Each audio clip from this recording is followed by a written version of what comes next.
Bueno, estoy muy contento y con mucha expectativa de esta charla que voy a tener con Alfonso Pratgay, que es un economista, como ustedes saben, excepcional. Le agradezco 2 veces, no solamente por darnos su tiempo, sino por haber venido físicamente al canal, porque nos era muy difícil, imposible hacerlo de manera digital esto, y por lo tanto le hicimos quebrar la cuarentena a Alfonso, que además de economista, como ustedes saben, es dirigente político. Bueno, Alfonso, bienvenido. Gracias, Carlos, por tenerme. Es un gran gusto. Me gustaría que nos cuentes cómo ves este problema en términos globales. Es decir, como economista, ¿qué preguntas te haces respecto del problema sanitario? ¿Y qué antecedentes tiene una recesión como la que está entrando el mundo, que es rara porque primero es provocada, es decir, es como que decidimos hacer una recesión, cosa que a nadie se le ocurriría nunca, y segundo es extraordinariamente veloz, es decir, es un proceso de achicamiento de la economía que en un proceso complejo llevaría a lo mejor 1 año y la estamos haciendo en semanas. Bueno, ¿cómo funciona tu cabeza alrededor de estos problemas? Sí, sigo, y además es una crisis del siglo XXI, ¿no? ¿Por qué digo esto? Porque cuando mirás las consecuencias económicas, esencialmente lo que estamos viendo es el costo de la ignorancia.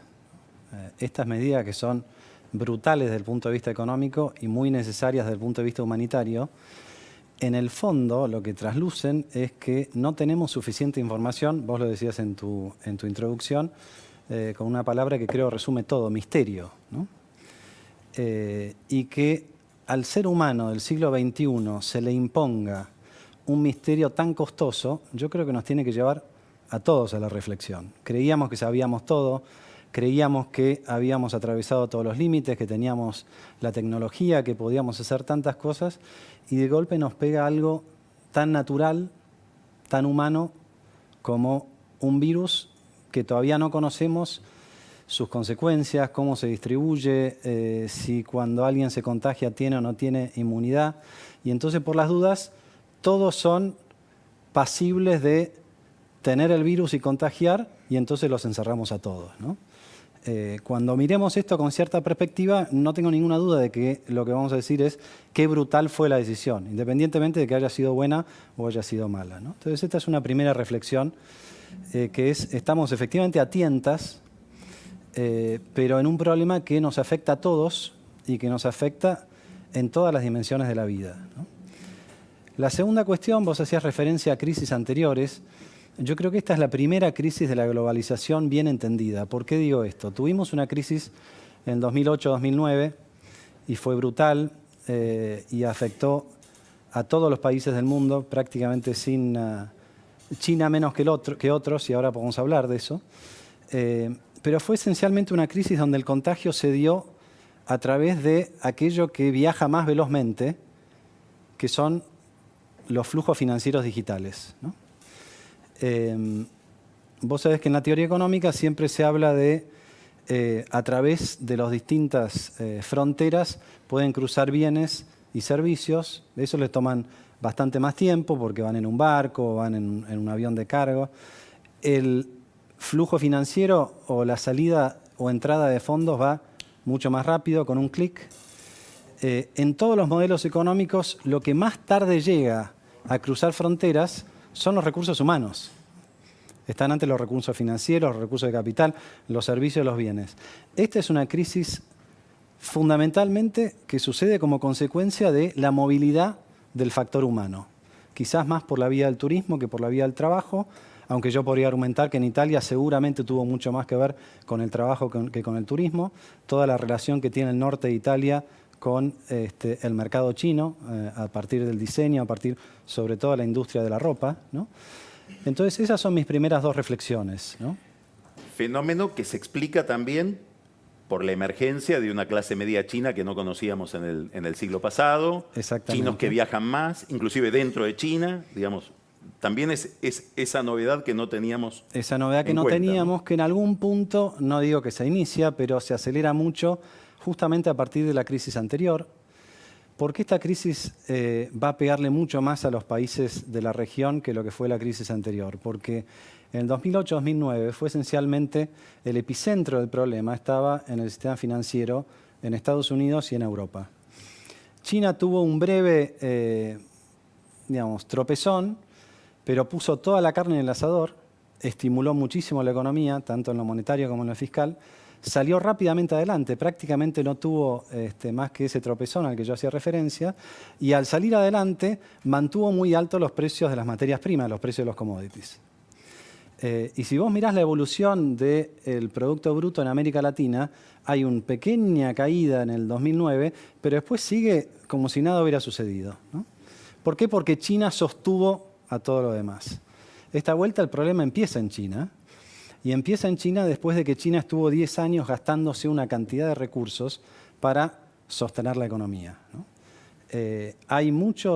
Por ejemplo, hay un papel muy interesante de la Reserva Federal de Estados Unidos que publicó en noviembre del 2019, donde decía, ¿qué pasa si hay una gran crisis financiera en China?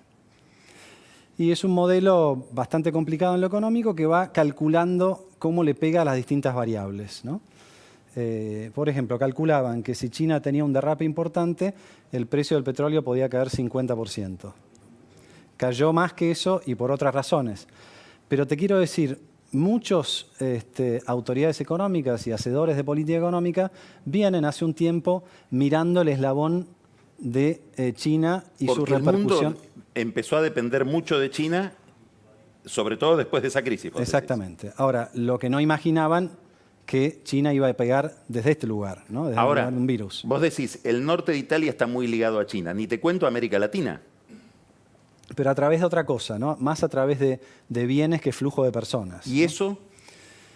Y eso, en principio, lo que ha pasado es, como China se retiró del mercado durante 2 meses mientras duró la curva completa de su pandemia, o de su epidemia, que después se transformó en pandemia, lo que significó hasta ahora fue una caída muy fuerte en la demanda de esas materias primas a las que hacíamos referencia antes. Hay un índice que se sigue mucho afuera, que es el índice CRB, que es como un promedio de todos los commodities y materias primas industriales y más bien no industriales.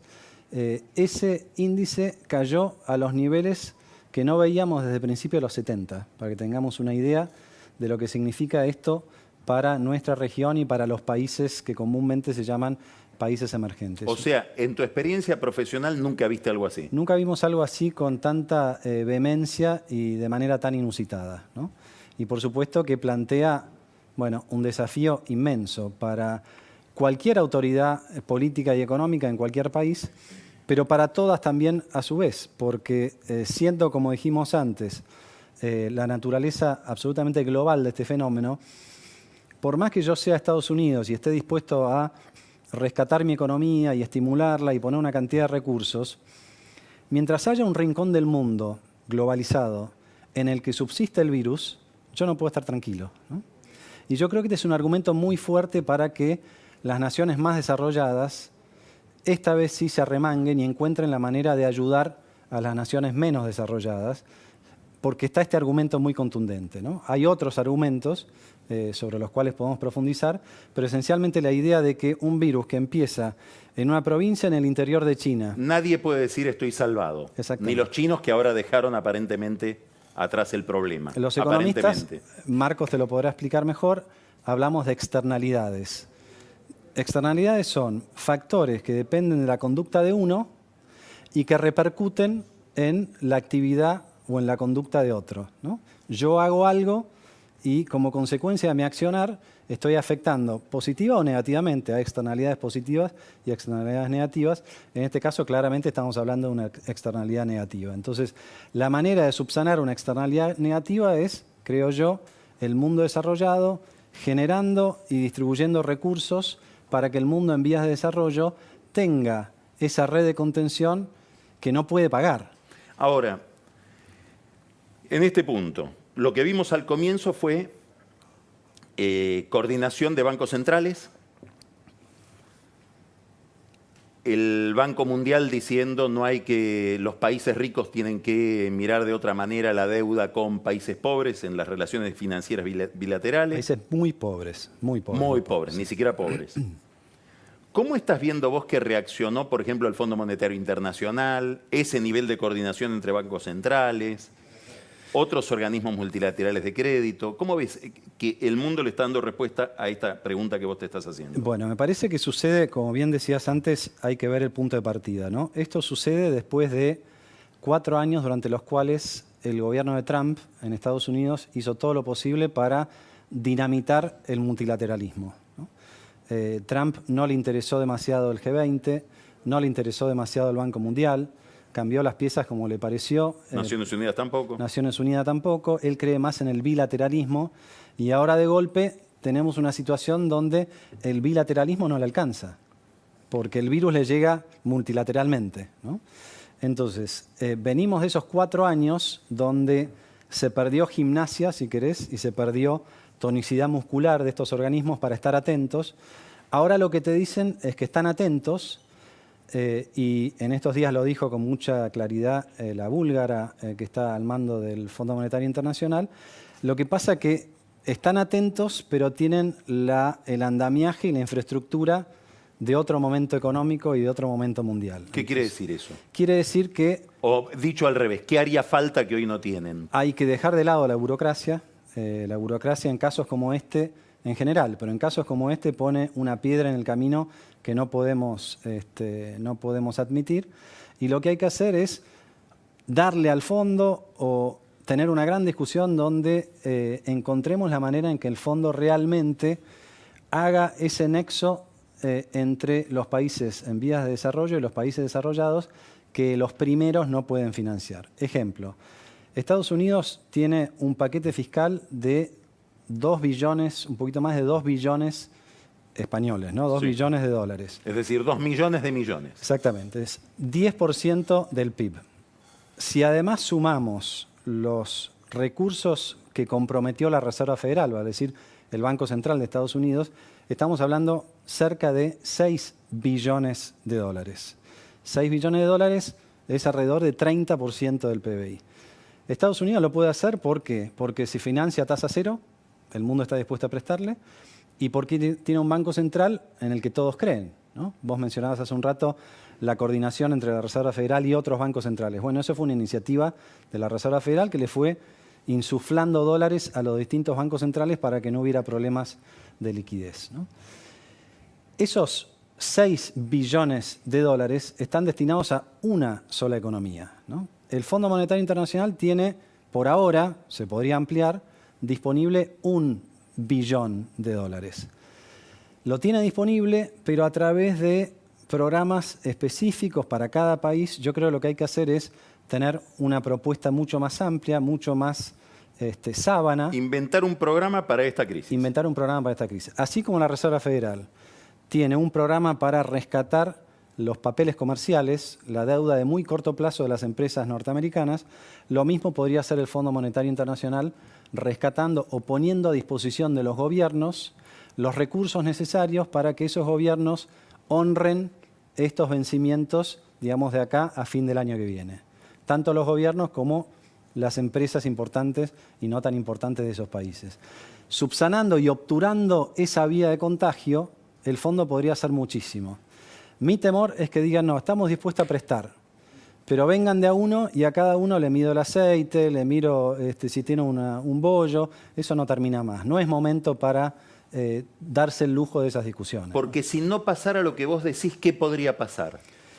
Bueno, pasa... Hay una columna muy interesante hoy de Claudio Escribano en La Nación que dice que el deportista, vos sos deportista, mira dónde está la pelota. Solía hacerlo al menos, sí. No arrugues. Mira dónde está la pelota, pero sobre todo mira dónde va a estar la pelota.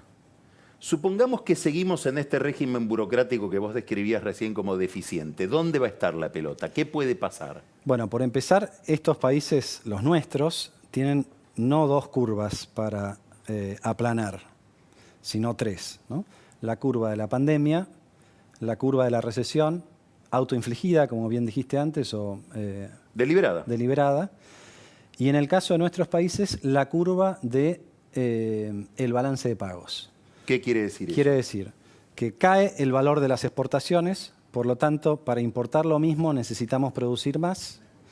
Esa producción es más difícil dadas todas las trabas de distanciamiento social.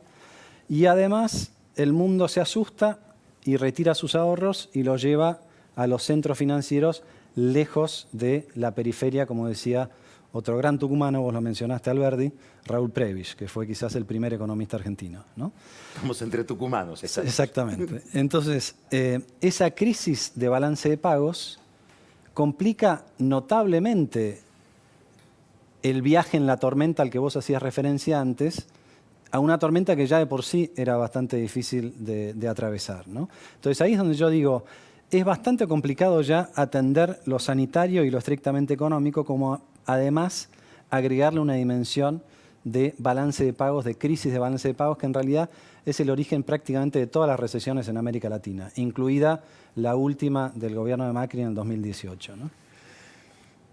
Vos decías hoy, cuando miremos retrospectivamente a la distancia, nos vamos a asombrar de la brutalidad de la decisión, con independencia, decías, de que la decisión haya sido la correcta o no.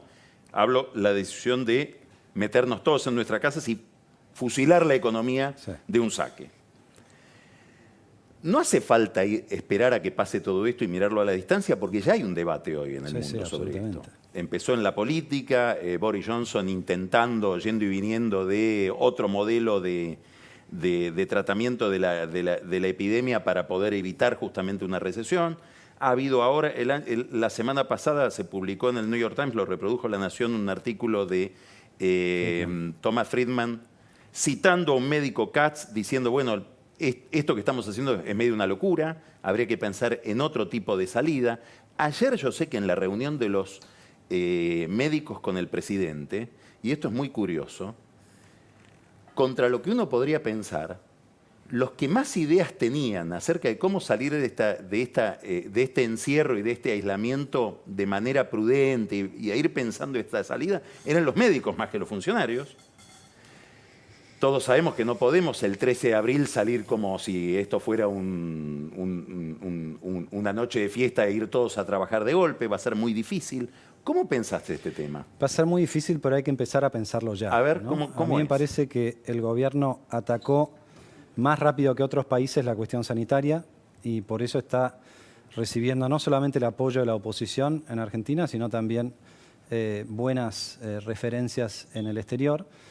Tomó medidas mucho antes que Italia en comparación con las dos curvas, no hay ninguna duda, pero creo que hay cosas todavía para ajustar, ¿no?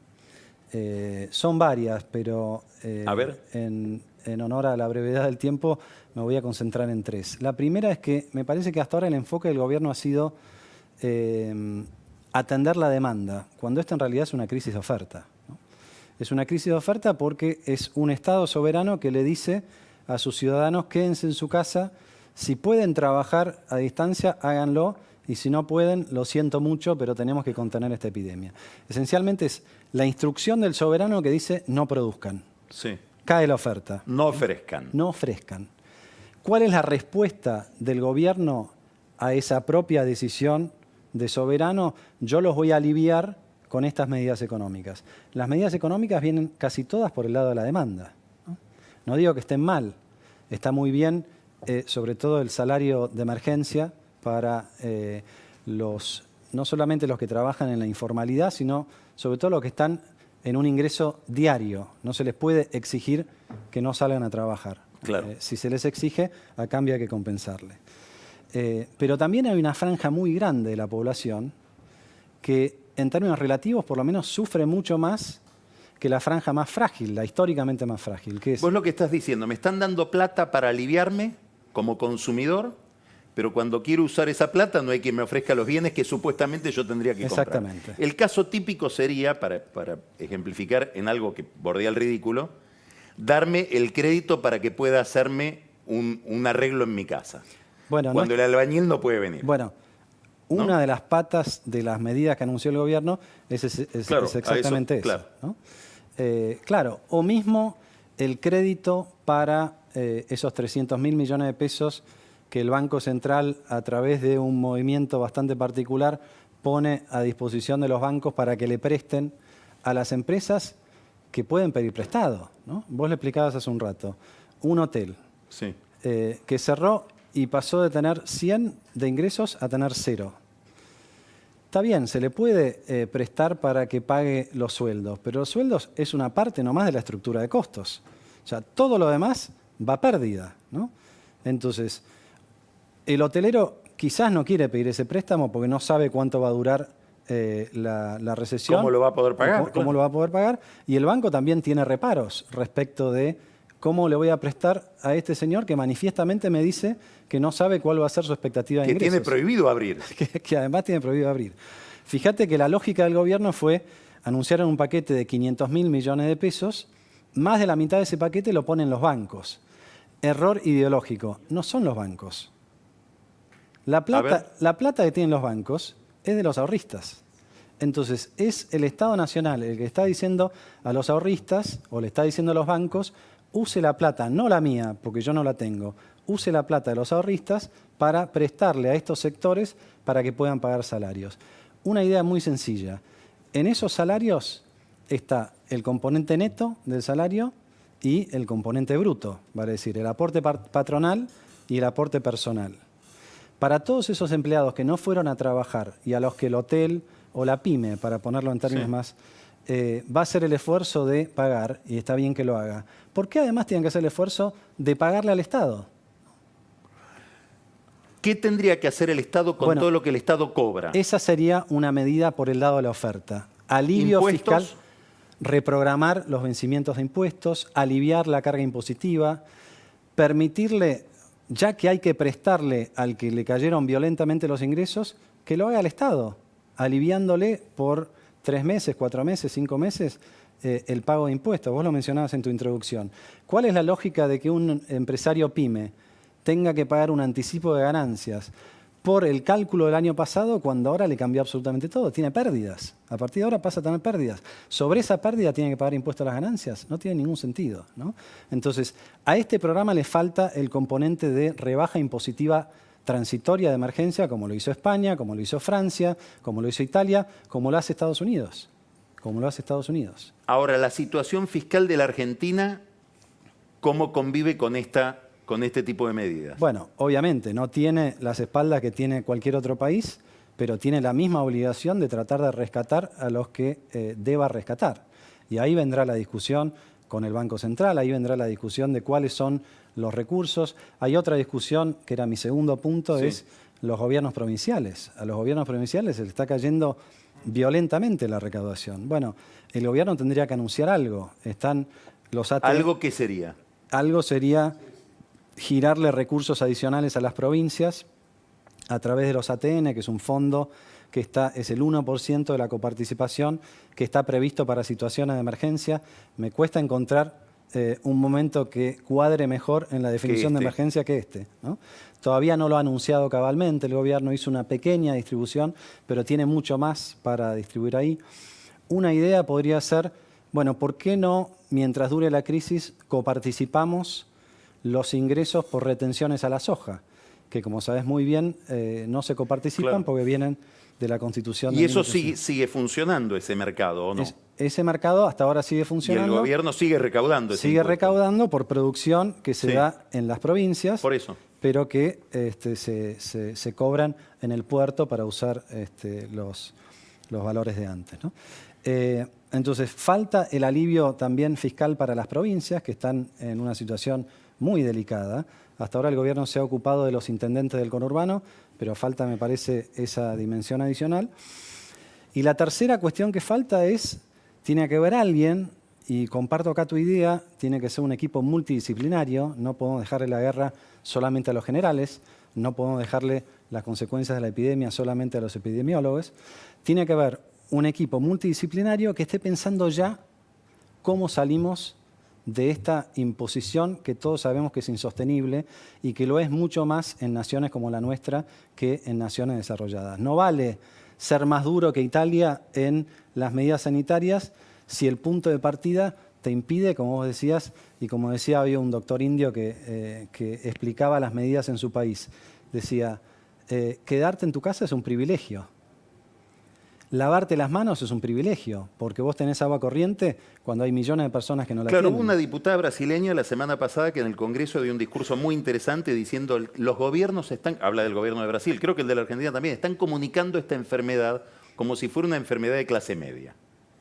Es decir, no hay ninguna comunicación para el que no se puede lavar las manos una vez cada 2 horas o una vez por hora, o que no sabe lo que es el alcohol en gel y si sabe no lo puede comprar. Exactamente. O no tiene cloacas o no tiene agua, ¿no? Exactamente. Entonces, comprendiendo que el fenómeno es mucho más complejo que decir, me adelanté a Italia, que dicho sea de paso, prácticamente todos se adelantaron a Italia. No es una gran vara de medida, como está demostrado en la evolución de las curvas, ¿no?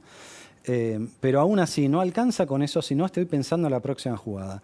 Hoy en Alemania se discutía una especie de, ¿cómo es esa? ¿Muñequera? Sí, una muñequera que se les iba a poner a los que estaban sanos o los que ya habían sido infectados y por lo tanto estaban inmunes. O sea, tu idea es lo que estás mirando que está pasando en otros lugares o que empieza a discutirse es segmentar la cuarentena según los niveles de riesgo y de contagio. Exactamente. Te hago 2 preguntas más.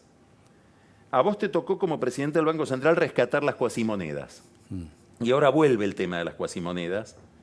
Hay gobernadores que están pensando en eso, intendentes del conurbano que piden que vuelva el patacón. ¿Qué opinas de eso?